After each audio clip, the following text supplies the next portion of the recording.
Hello नमस्कार दोस्तों, मैं प्रशांत सिंह। और आज हम फिर से डिस्कस करते हैं कि जो सैनिक स्कूल है इसका एग्ज़ाम हमें लिंक कहाँ पर मिलेगा। तो कई लोगों को प्रॉब्लम आ रही है कि लिंक नहीं मिल रहा, तो मैं आपको पढ़ के बता देता हूँ। NAT.AC.in, ठीक है, ऑब्लिक नोटिस बोर्ड अचीव, ठीक है। ये जो इमेज है बस यही खुलनी चाहिए, और जो आपकी स्क्रीन के ऊपर भी देखो ये आ रहा है, ठीक है, ये हाईलाइटेड हो गया। ओके, इसी लिंक पे आपको इस ईयर का मिलेगा।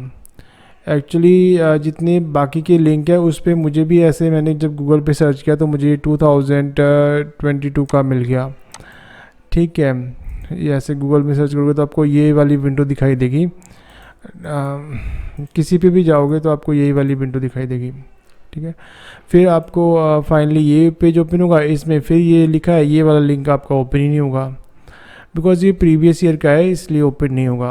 अगर आपको इस साल अभी फॉर्म फिल करना है तो उसके लिए यहाँ पे जाना पड़ेगा, ठीक है। और फिर ये ऑल इंडिया सैनिक स्कूल यहाँ पे,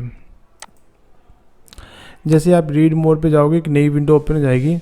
और जो ये विंडो है ये फाइनली 2023 की है, क्योंकि अभी चल रहा है, और जो पेपर होगा वो 2024 में होगा।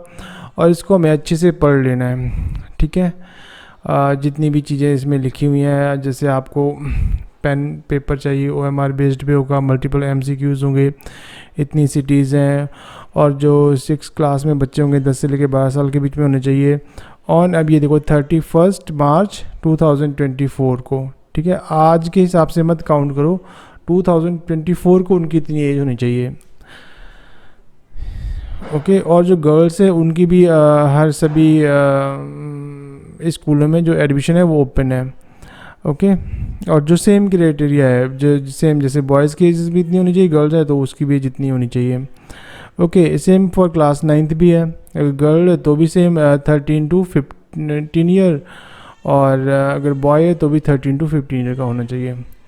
और जो फीस है वो इस साल थोड़ी बढ़ा दी है, पहले पिछले साल 600 थी, ठीक है, अभी 650 हो गई है। और पिछले साल SC/ST में 350 रुपये होते थे, अब 500 कर दिए हैं। फ़र्क कम रह गया, पिछले साल ज़्यादा फ़र्क था, ओके। और लास्ट डेट आपको सबको पता लगी गया वो 16 दिसंबर है। नेक्स्ट हम बात करते हैं कि जो पैसे कैसे पेमेंट होगी।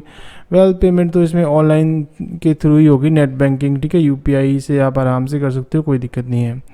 इसके बाद हम चलते हैं अपनी वेबसाइट के ऊपर, ठीक है। इसके ऊपर अब यहाँ पे आ गए हैं, फिर यहाँ पे नया ये ओपन हो गया है, फिर हम इस पर क्लिक करेंगे पब्लिक नोटिस पे, तो फिर यहाँ पे पहुँच जाएंगे। फिर हम इधर क्लिक करेंगे तो वापस हम यहाँ पे, पर हमें यहाँ पे क्लिक नहीं करना है। इसके बाद हमें यहाँ पे ऊपर जाना है, यहाँ पे, ठीक है। रजिस्ट्रेशन इधर है, और इसको जैसे ही आप क्लिक करोगे तो इसमें फिर 3 चीज़ आ गई हैं, एप्लीकेशन फॉर्म रजिस्ट्रेशन, और ये फिल योर फॉर्म, और इसके बाद पे एग्ज़ामिनेशन फीस। तीनों कंप्लीट करने हैं बिना एग्ज़ामिनेशन फ़ीस पे किए। आप सोचो मैं भर देता हूँ फॉर्म तो कंप्लीट नहीं माना जाएगा, और ना ही कोई एडमिट कार्ड आएगा। तो जैसे न्यू है तो यहाँ पे जाएंगे, और यहाँ पे और भी थोड़ी बहुत इन्फॉर्मेशन लिखी हुई है, जो पहले लिखी थी सेम वही चीज़ है, बट इसमें इंपॉर्टेंट चीज़ देखने वाली ये है कि जो यहाँ पे जैसे आप खुद फिल कर रहे हैं ना, तो सबसे पहला काम करेंगे कि ये चीज़ें पेपर बना लेंगे। पेपर क्या बनाने हैं आपको, एक बच्चे की फ़ोटोग्राफ लेनी है, अपने फ़ोन से क्लिक करनी है, plus thumb, okay, signature JPG form में होनी चाहिए, और ठीक है, बस इतना ही है। इसके बाद देखो जो उसकी फ़ोटोग्राफी है, फ़ोटो है, वो शुड नॉट भी 10 KB से 200 KB के बीच में होनी चाहिए, इससे ज़्यादा नहीं होनी चाहिए, 10 से कम नहीं होनी चाहिए। और स्कैंड थंब जो हम उसका अंगूठा लेंगे वो भी 3 KB से 30 KB के बीच में होनी चाहिए। अगर नहीं हो रहा है तो आप वैसे भी आपको करना ही पड़ेगा, इसके बिना अपलोड हो ही नहीं सकता, ठीक है। अगर इससे ज़्यादा है तो अपलोड नहीं होगा, इससे कम है तो भी मैक्सिमम केसेस में क्या ज़्यादा होता है, ठीक है। 30 KB है तो इससे ज़्यादा हो जाएगा, क्योंकि हम फ़ोन से क्लिक करेंगे तो फिर इसको कम करना पड़ेगा, रीसाइज़ करना पड़ेगा, रीसाइज़ करने के बाद फिर से अपलोड करना पड़ेगा, ओके।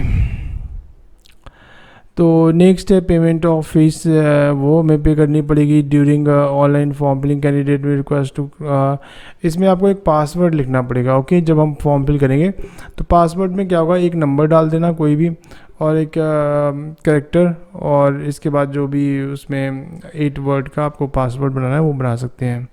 यहाँ पे उसके लिए खासकर प्रोविज़न लिखा हुआ है कि किस टाइप से बनाना है। उसमें एटलीस्ट 1 अपर केस, ठीक है, एक में कैपिटल लेटर होना चाहिए, 1 लोअर, एक में एक लोअर भी होना चाहिए, एक न्यूमेरिकल भी होना चाहिए, एक स्पेशल करेक्टर भी होना चाहिए। फॉर एग्जांपल जैसे @ हैश, डॉलर, परसेंटेज, ये सब। इसके बाद ही वो उसको कंप्लीट मानेंगे। अगर आपने इसमें से कुछ भी नहीं किया, पासवर्ड नहीं बनाया, तो वो अपनी तरफ से जनरेट करने की ऑप्शन भी आती है, पर उसको कोई बेनिफिट नहीं है। आप खुद ही अपने जनरेट करके उसको पासवर्ड सेव करके रख लीजिए, क्योंकि फाइनल जब आपका एडमिट कार्ड आएगा तब उसी को यूज़ करके हम उसे डाउनलोड करेंगे।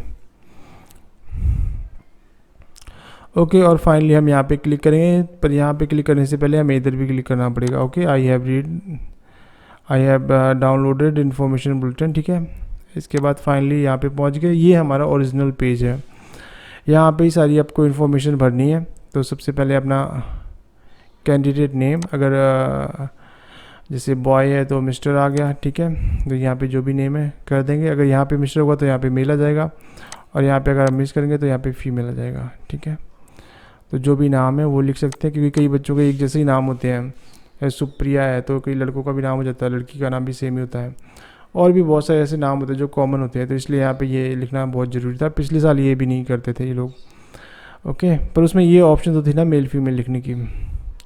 तो यहाँ पे आपका फादर का नाम आएगा, ठीक है, फिर मदर का नाम, फिर बच्चे की डेट ऑफ बर्थ जो कि आधार कार्ड में वही होगी, फिर ईमेल आईडी आपकी खुद की, और फिर वही ये ईमेल आईडी जो आप यहाँ पे लिखेंगे उसी को दोबारा से यहाँ पे लिख देंगे। फ़ोन नंबर आपको अपना खुद का लिखना है, ठीक है, और इसके बाद दोबारा फिर से वही फ़ोन नंबर लिख देना है। फिर यहाँ पे एक और नंबर अलग से लिख सकते हैं आप, ठीक है, ऐसा ऑप्शनल है। अगर आपके पास दूसरा नंबर नहीं है तो ना भी लिखो, ठीक है। आइडेंटिटी टाइप आप इसमें जो वो भरेंगे ना, जैसे आधार कार्ड किसी के पास है तो पैन कार्ड, ठीक है, राशन कार्ड, बस फोटोग्राफ ये भी नहीं है आपके पास, पैन कार्ड बच्चे का आपका तो होना चाहिए, पर यहाँ पे आपका अपलोड नहीं होगा, यहाँ पे बच्चे का अपलोड होगा। ओके, कई पेरेंट्स कहते हैं कि हम क्या अपना ही पैन कार्ड अपलोड, भाई आपका पैन कार्ड अपलोड नहीं होगा, या इन्होंने लिखा हुआ है वो, चलो ठीक है, क्योंकि जो सुप्रीम कोर्ट है उसने बोला है कि कोई भी आईडी प्रूफ चलेगा, ज़रूरी नहीं, लोगों को फोर्स नहीं कर सकते आधार कार्ड के लिए। तो इसलिए गवर्नमेंट ऑफ इंडिया ने बाकी सारी ऑप्शन आपको दे दी हैं। तो पैन कार्ड रखना है तो बच्चे का, ठीक है, और राशन कार्ड भी बच्चे का होना चाहिए, पासपोर्ट भी बच्चे का होना चाहिए, स्कूल आईडी कार्ड भी होना चाहिए अगर बच्चे का। ओके, और इन सबसे अच्छा है अगर आप other valid government identity with photograph, तो इसका मतलब है ये आधार कार्ड की ऑप्शन है।